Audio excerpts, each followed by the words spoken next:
Hi everyone, I'm Ananya and today I'll be reading Sailing Ships and Sinking Spoons by the author Jamyang Gyatso and the illustrator Gawang Dorje. Tenzin and Tashi were two young Tibetan monks. They lived in a small monastery on a beautiful green hill. Here, it was lovely when it rained. When Tashi looked out of the window late one morning, the rain was coming down hard. Rivulets were forming where the water had made paths on the muddy road. Tashi couldn't think of a better way to spend the afternoon than sailing paper boats. Tashi and Tenzin set about making many paper boats. As soon as it stopped raining, the boys ran outside.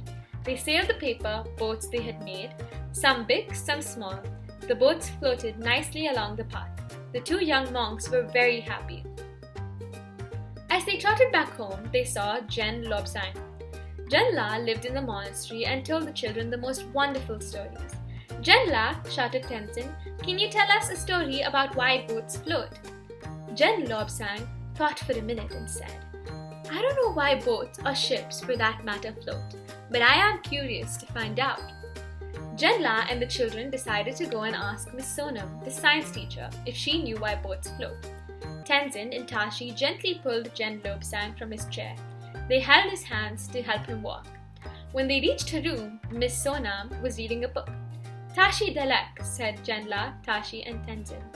Tashi Dalek, she replied. We have a question for you, said Jenla.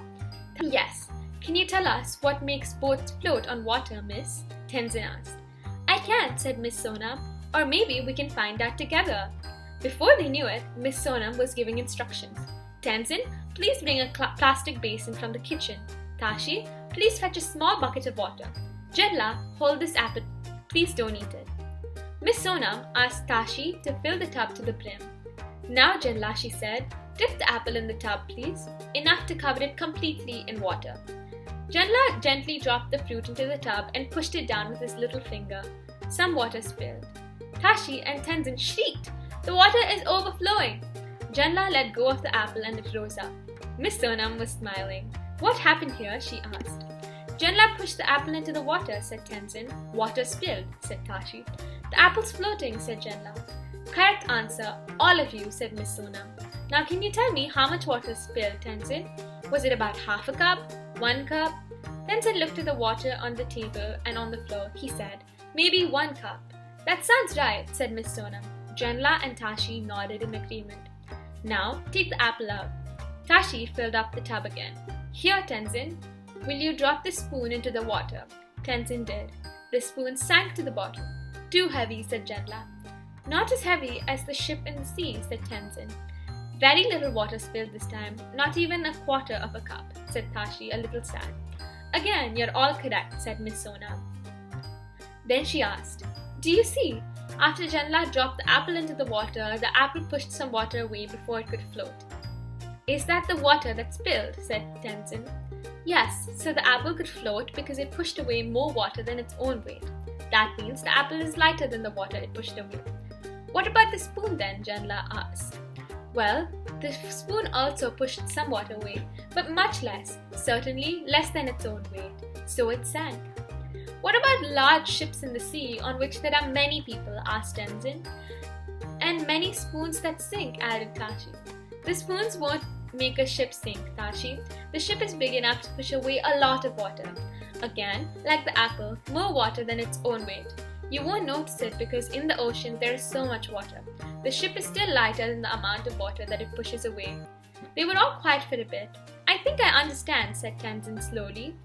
Can we sail some boats now? Asked Tashi. It's time for my tea, said Jenla. Miss Sonam smiled. Yes, enjoy yourselves, she said, and gave the boys color paper to make boats. Tenzin and Tashi made more colorful boats and set them down in the water. I don't see any water spilling now, said Tashi.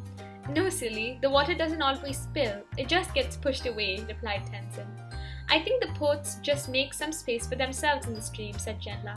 They watched the blue and yellow boats, red and green boats, and white boats sailing, like prayer flags floating in the stream. What is gravity? What would happen if Tenzin dropped a football from the top of a tree? Would it fall to the ground or rise toward the sky? That's right, it would fall because of a force called gravity. Did you know that everything gets pulled towards the earth by that force? What is buoyancy? What would happen if Tashi dropped a football into a bucket of water? Would gravity pull the football to the bottom of the bucket? Yes, but in water there is an upward force that opposes gravity. It is called buoyancy. As gravity tries to push the football down, buoyancy tries to push it up. In the case of the football, buoyancy is stronger than gravity, so it floats. What would happen if he drops a brick into the bucket? Why? What is displacement? When you drop an object into water, it rises to make space for itself by pushing some water aside. In other words, the object displaces water to make space for itself. Bigger objects like a basketball display more water than smaller ones like a cricket ball. A long time ago, a Greek scientist named Archimedes discovered that when the weight of the water displayed by an object is more than the weight of the object, it floats. That is why apples float in water. Can you guess why other objects sink? What is density? Every object around us is made of tiny particles that cannot be seen with the naked eye. Density is how close these particles are packed in an object. The weight of Tashi's small glass marble may be the same as Miss Sonam's apple. But why is the apple bigger? Because there's more space between the particles in the apple. In the marble, the particles are much closer to each other. An apple is less dense than a marble. Generally, dense objects sink in water. Here's a game you can play with your friends. Pick 4 or 5 objects. Guess which ones will float and which will sink. Then, drop them into a bucket or tub of water to check.